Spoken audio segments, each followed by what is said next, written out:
Buen día, mi nombre es Gerardo García, estudiante de la Universidad Yacambú, asignatura de Estadística Inferencial. Mi exposición va a estar dividida en dos partes. En principio voy a hablar un poco sobre los tipos de estadística inferencial, los métodos, y en segundo lugar voy a hablar de cómo la estadística inferencial se relaciona con la carrera que estoy estudiando, que es Contaduría Pública. Bueno, en principio cabe destacar que la estadística como ciencia es bastante interesante, apasionante, pero exige mucho esfuerzo en el estudio, pues sobre todo por el tema de las matemáticas, ya que básicamente el método estadístico es un método matemático de cálculo numérico para hacer unas proyecciones. En el caso de la estadística inferencial, esta se basa justamente en tomar muestras de una población, aplicar los cálculos matemáticos según los métodos que existen y en base a los resultados que arrojen estos cálculos, bueno, hacer proyecciones, predicciones de las características y el comportamiento de esa población.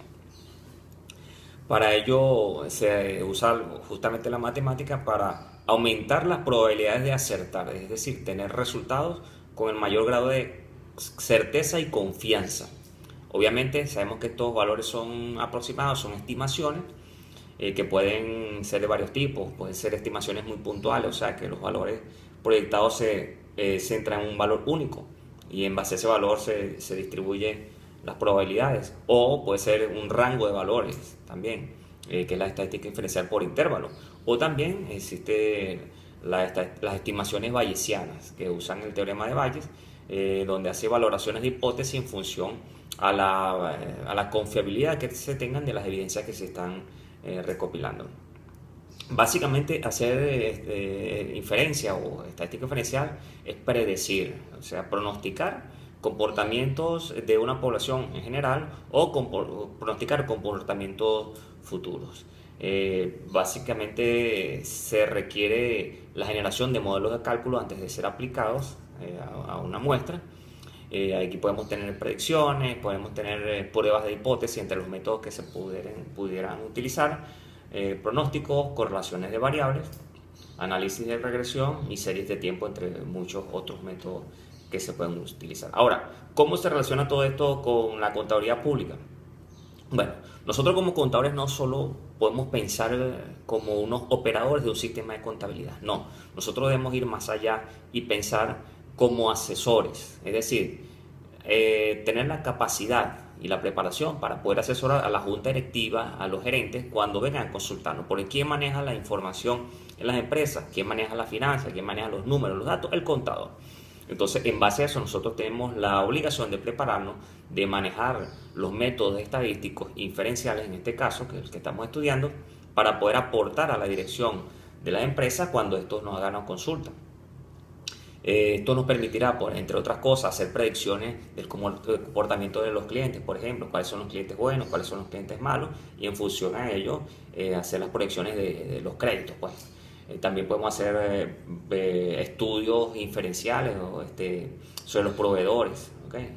Tomando una muestra. A veces es muy complicado hacer una evaluación de todos los proveedores, de todos los clientes. Simplemente se toma una muestra, se aplican los cálculos matemáticos y en base a los resultados se pronostica cuáles son las características de la población de proveedores, del cliente en general.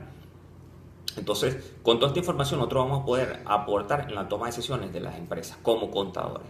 Además de eso, podemos hacer proyecciones de costos, proyecciones de cuentas incobrables, proyecciones de niveles de morosidad, inclusive proyecciones del comportamiento de la economía, ¿okay? Y más allá, no solamente proyectar, sino recibir proyecciones, recibir información, y nosotros tener la capacidad de analizarla y ver hasta qué punto es confiable o no esa información que se nos está presentando desde el punto de vista de la estadística como tal.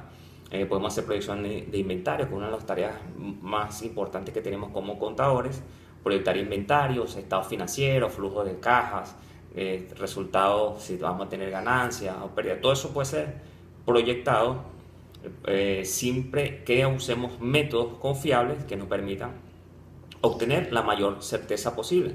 Y esto nos obliga no solamente a conocer la matemática, sino conocer los hechos económicos, cómo esto se comporta, porque básicamente nosotros contabilizamos hechos económicos. Y cuando nos toque cumplir funciones como auditores, obviamente es imposible auditar el 100% de una empresa. Nosotros tomaremos muestras, aplicaremos métodos estadísticos de inferencia para nosotros, en base a los resultados que obtengamos de esa muestra, proyectar si la contabilidad en general de la empresa se está llevando de la manera correcta y de acuerdo a los principios de contabilidad generalmente aceptados. Es tanto que la importancia de la estadística como tal, la estadística diferencial, que hoy se maneja en términos como Big Data, que maneja grandes volúmenes de información para predecir patrones de conducta de la población y entonces orientar el esfuerzo de mercadeo hacia esa población. Bueno, con esto finalizo mi exposición, agradeciendo a la profesora María Luisa por todos los conocimientos que hemos adquirido a través de su interesante asignatura. Buenas tardes.